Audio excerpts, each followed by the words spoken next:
Apa kabar Bapak Ibu guru hebat di seluruh Indonesia?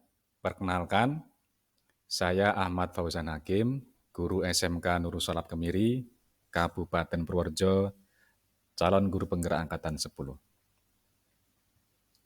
Pada kesempatan kali ini, saya akan melakukan koneksi antar materi modul 2.1 tentang pembelajaran untuk memenuhi kebutuhan belajar murid. Apa yang dimaksud dengan pembelajaran berdiferensiasi? Pembelajaran berdiferensiasi adalah usaha guru menyesuaikan proses pembelajaran di kelas dalam rangka memenuhi kebutuhan belajar individu murid. Bagaimana pembelajaran berdiferensiasi dapat dilakukan di kelas? Yang pertama, guru menyusun tujuan pembelajaran yang jelas, kemudian menanggapi dan merespon kebutuhan belajar murid. Yang ketiga, menciptakan lingkungan belajar yang mengundang murid untuk belajar dan bekerja keras. Yang keempat, melakukan manajemen kelas yang efektif. Kemudian yang terakhir ada penilaian yang berkelanjutan. Dalam menanggapi dan merespon kebutuhan belajar murid, ada 3 aspek penting yang perlu diperhatikan oleh guru, yaitu kesiapan belajar murid, minat belajar murid, dan profil belajar murid. Cara untuk mengetahui kebutuhan belajar murid diantaranya yaitu yang pertama, guru melakukan observasi perilaku murid selama proses pembelajaran. Yang kedua, melakukan asesmen atau penilaian untuk mencari tahu pengetahuan awal. Berikutnya, melakukan penilaian sikap, pengetahuan, dan keterampilan.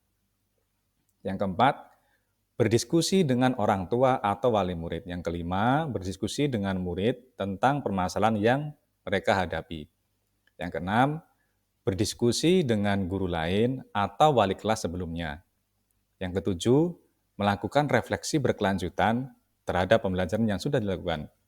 Nomor 8, ada banyak cara lain yang bisa digunakan.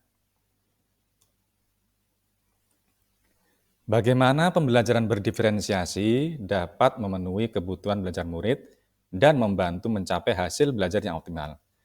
Ada 3 strategi diferensiasi, yaitu yang pertama ada diferensiasi konten, kemudian diferensiasi proses, dan yang terakhir diferensiasi produk. Untuk diferensiasi konten, materi yang diajarkan harus disesuaikan dengan tingkat pemahaman, minat, dan profil belajar murid. Misalkan memberi materi dalam berbagai variasi bentuk. Diferensiasi proses, metode pengajaran yang diberikan bersifat beragam dan bebas seperti diskusi kelompok, belajar mandiri, maupun proyek kolaboratif. Diferensiasi produk, murid diberikan kebebasan menunjukkan pemahaman mereka dalam memilih bentuk hasil penugasan. Misalkan bisa dengan PowerPoint, poster, video, dan lainnya. Bagaimana kaitan antara materi dalam modul ini dengan modul lain? Kaitan modul 1.1 dan modul 2.1. Pada modul 1.1 berisi tentang filosofi Ki Hajar Dewantara bahwa pendidikan itu harus berpihak pada murid untuk menuntun anak sesuai kodratnya. Untuk melaksanakan pembelajaran yang berpihak pada murid, diperlukan pembelajaran berdiferensiasi yang dibahas pada modul 2.1.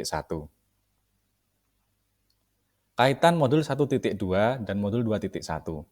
Untuk dapat melaksanakan pembelajaran berdiferensiasi dengan baik, maka guru harus bisa menanamkan dan mengimplementasikannya dalam dirinya nilai-nilai guru penggerak dan harus tahu peran dari guru penggerak, sehingga pembelajaran berdiferensiasi akan mencapai hasil yang maksimal.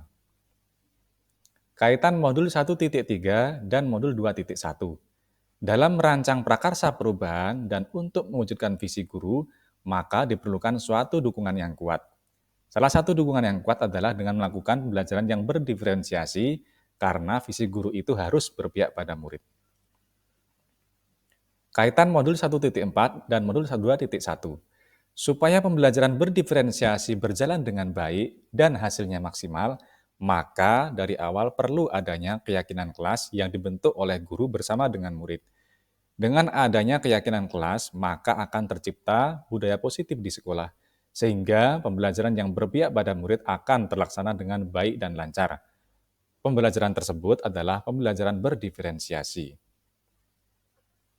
Adapun kesimpulan kaitan modul 1.1, 1.2, 1.3, 1.4, dan 2.1, yaitu menurut Ki Hajar Dewantara, pembelajaran yang dilakukan harus berpihak pada murid, sehingga guru perlu menanamkan dan mengamalkan nilai-nilai guru penggerak. Kemudian, guru harus tahu peran apa saja yang harus dilakukan sebagai guru penggerak dalam proses pembelajaran yang berpihak pada murid. Dalam melakukan pembelajaran yang berpihak pada murid, guru harus mempunyai tujuan yang jelas, yaitu visi guru. Visi guru pada intinya adalah menciptakan lingkungan sekolah yang nyaman dan aman bagi semua warga sekolah, sehingga akan terbentuk budaya positif di sekolah.